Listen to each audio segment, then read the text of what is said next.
Hello, hi friend कशा आहात तुम्ही? आय होप सगळे ठीकच असताल. तर माझ्या कुकिंग चॅनलमध्ये मी तुमचं मनापासून स्वागत करते.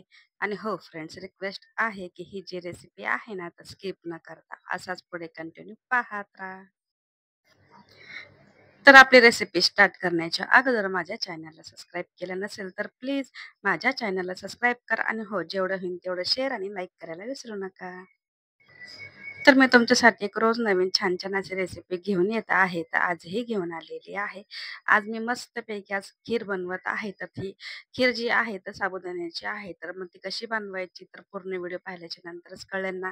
तर चला तर मग असा आहे आता वेळ न घालवता आपली रेसिपीला आता आपण तर इथे मी आज बनवत आहे 1 लिटर दुधाची खीर आणि दूध त्याच्यासाठी दूध जे लागत आहे तर ते दूध मी काय केले ऑलरेडी चांगल्यापैकी गरम करून घेतलेलं आहे आणि थोडंसं आटवून पण घेतलेलं आहे. तर तुम्ही इकडे पाहता आहे की तर मी काय केले जे आपले काजू, बदाम आणि पिस्ता ते काय केले ते थोडेसे तुपामध्ये ना असे फ्राय करून घेतलेले आहे. आणि दुसरीकडे तुम्ही काय म्हणजे पाहिलंच असेल की ते जे आहे ना चांगलं लाईट गोल्डन होईपर्यंत तुपामध्ये परतून घेतले आणि काय केले त्याच्यानंतर प्लेटमध्ये काढून घेतले. आणि तुम्हाला सगळ्यांना तर माहितीच आहे, की खिरीमध्ये आहे ना खोबरं नसेल तर खीर अजिबात चांगली लागत नाही आणि त्याचे जर मोठे-मोठे असे जर तुकडे असतील ना, तर आणखीन छान लागते. तर मी काय केले थोडेसे खोबऱ्याचे तुकडे आहे ना छोटे-छोटे कट करून घेतले आणि त्याला चांगल्यापैकी आता काय करणार आहे माहिती आहे का, लाईट गोल्डन होईपर्यंत असंच तुपामध्ये परतून घेणार आहे. चांगला मस्त कलर सोनेरी येईपर्यंत. जर तुम्हाला आवडत असेल तर तुम्ही असे तुकडे पण ॲड करू शकता किंवा काय करा किसणीच्या साहाय्याने तुम्ही ह्याला किसून पण घेऊ शकता. प्रत्येकाची टेस्ट वेगळी असते. असं नाही की असं केलंच पाहिजे, तर तुम्ही तुमच्या आवडीनुसार तुम्ही करू शकता. तिथं मी काय केले मोठे-मोठे असे तुकडे ॲड केलेत. आता हे बघा चांगल्यापैकी आपले जे खोबऱ्याचे तुकडे आहेत ना, तर चांगल्यापैकी लाल झालेले आहे. तर आपण काय करूया एका प्लेटमध्ये आता ह्याला काढून घेऊया. आणि आता काय करायचं ह्याच तुपामध्ये आहे ना, आपण साबुदाणा काय केला माहिती का, जवळपास 3 ते 4 तास आहे ना भिजवून घेतलाय. मसूत झालेला आहे. म्हणजे लगेचच आपल्याला खीर काय तयार होत नाही म्हणजे साबुदाण्याची. त्याला भिजवून घ्यावं लागतं. तर 2-3 तास मी काय केलं चांगल्यापैकी भिजवून घेतलं.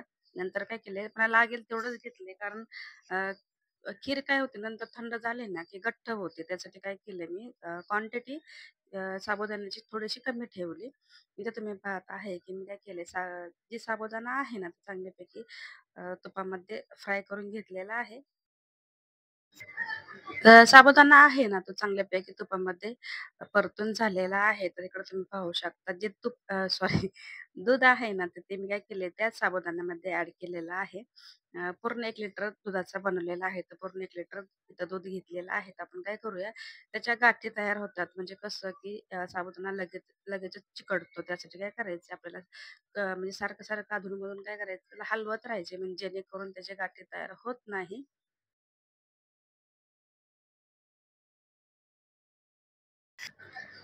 थोडासा आवाजाला प्रॉब्लेम येईल कारण तब्येत जरा थोडीशी ना खराब झालेली आहे. तर थंडी, ताप वगैरे, घसा वगैरे तर बरंच काही आहे. पण आता ते आवाजाला प्रॉब्लेम येणार तर आहे. त्यासाठीच मी बोलते, की थोडंसं समजून घ्या प्लीज आणि काही प्रॉब्लेम असेल तरी ॲडजस्ट करा. इथे तुम्ही पाहू शकता. अ, दुधाला ना चांगल्यापैकी उकळी आलेली आहे. तर आपण त्याच्यामध्ये काय केले तर साखर जी आता घेतली ना मी 1 लिटर दूध आहे, तर 1 वाटी साखर घेतली. तर तुम्हाला कमी गोड जास्त असं काही असेल ना, तर तुम्ही कमी तुमच्या पद्धतीने काय करा, कमी जास्त करू शकता. तर तुम्ही इथं पाहू शकता.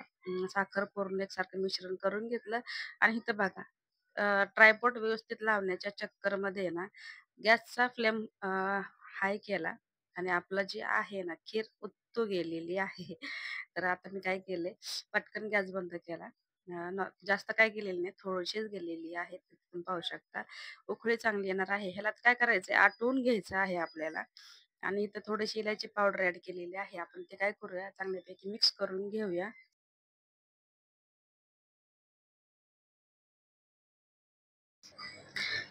तर आपल्याला काय करायचं आटू-आटू घ्यायचं आहे म्हणजे जेणेकरून काय होतं, की आपली कलर पण चेंज होणार आहे आणि काय होतंय माहिती आहे का, टेस्ट खूप छान येते. एकदम रबडी टाइप आपल्याला बनवायची आहे. तर त्यासाठी आपल्याला थोडीशी खीर जी आहे ना, दाटून घ्यायची आहे. तुम्ही आता पाहू शकता आपल्या खिरीला कसल्यापैकी कलर आलेला आहे. परत काय करायचं, झाकून ठेवायचे.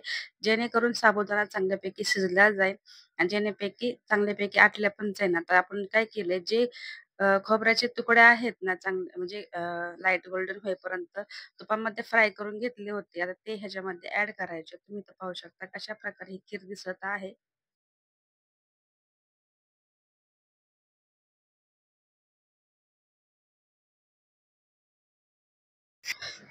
आणि मी ह्या जवळपास बराच वेळ ह्याला हे आटवून घेतले, कारण मला ना पातळ अशी खीर नको होती. मी थोडीशी म्हणजे नाही का रबडी टाईप मला बनवायची होती ना, तर मी बऱ्यापैकी ह्याला आटवून घेतलेली आहे. तर तुम्ही तर पाहू शकता चांगली उकळी येत आहे. तर आज आहे ना घसा खूप दुखते, त्यासाठी इतकं मला बोलता पण येईनाच. मी बळंच ट्राय करते. पण मला माहिती की माझे जे आहे ते व्ह्यूअर्स, त्यांना माहिती आहे की थोडंफार ते समजून घेतील. तर हीच रिक्वेस्ट आहे की थोडं समजून घ्या आणि इकडे तुम्ही पाहू शकता. आणि मला आज बोलायचं कळतच नाहीये. थोडंसं फार चुका होत्यात माझ्याकडनं. पण ॲडजस्ट करा. इथं तुम्ही पाहू शकता, इथे मी काय केले, जी खीर आहे ना, एकदम स्मेल आहे त्याची इतकी छान येत होती ना, तर ते खीर खाण्यापेक्षा ना मी त्याचा वासच घेत होते. कारण वास खूप मस्त असा पैकी येत होता. आणि आपली खीर झालेली आहे. तर आपल्याला काय करायचंय, ह्याच्यामध्ये ना, तर जे आपण काजू बदाम जे आहे ना, ते ॲड करून घेऊया.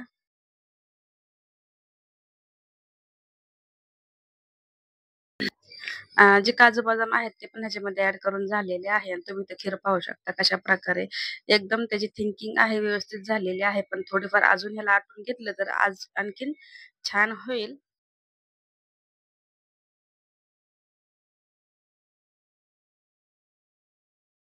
आणि हो, आतापर्यंत म्हणजे कसं, की आपण फक्त साबुदाण्यामध्ये दूध ॲड करतो. तर आता मी ही काय करणार आहे माहिती आहे का, कॅरमेलची ही खीर बनवणार आहे.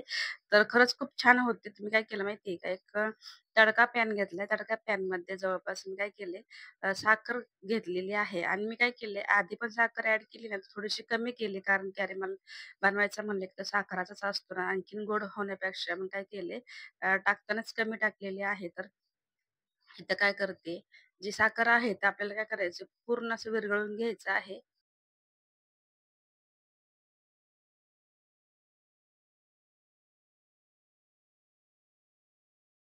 ह्याच्यात त्यांना पाणी-बिणी अजिबात ॲड करायचं नाहीये. तर जेणेकरून मी काय केलं, गडबड असते ना मला खूप.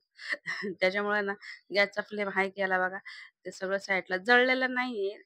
ते आता आपल्या ते कसं असतं, की गॅसचा फ्लेम हाय होता म्हणून साईडच्या धूर निघत होता. पण जळलेलं वगैरे अजिबात नाहीये. तिथं माझं परफेक्टली जे आहे ना कॅरमेल ते व्यवस्थित झालेलं आहे. तर आपण आता काय करूया, ह्याला आपल्या खिरीमध्ये ॲड करून घेऊया आणि ते थंड होण्याच्या अगोदरच टाका. कारण ह्याच्या नंतर तारा सुटायला लागतात.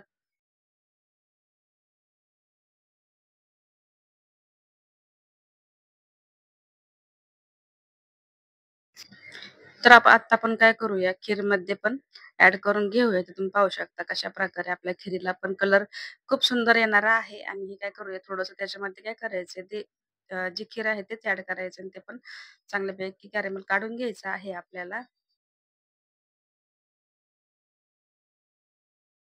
तर आता आपण काय करूया, मिक्स करून घेऊया आणि फायनली माझी साबुदाण्याची जी आहे ना खीर व्यवस्थित झालेली आहे. तुम्ही तर पाहू शकता कशाप्रकारे घट्ट वगैरे झालेली आहे. तर हा व्हिडिओ तुम्हाला कसा वाटला नक्की मला कमेंटमध्ये सांगा. व्हिडिओ आवडला असेल तर व्हिडिओला लाईक करा, चॅनलला सबस्क्राईब करायला अजिबात विसरू नका. भेटूया नेक्स्ट व्हिडिओमध्ये. आणि हो, ज्यांनी माझा व्हिडिओ पाहिला असेल ना, त्यांचा मनापासून आभार मानते आणि हा व्हिडिओ मी इथंच सेंड करते. तर भेटूया नेक्स्ट व्हिडिओमध्ये. आणि तोपर्यंत स्वतःची काळजी घेत राहा. सर्वात महत्त्वाचं खात राहा, आनंदात राहा. बाय. Take care.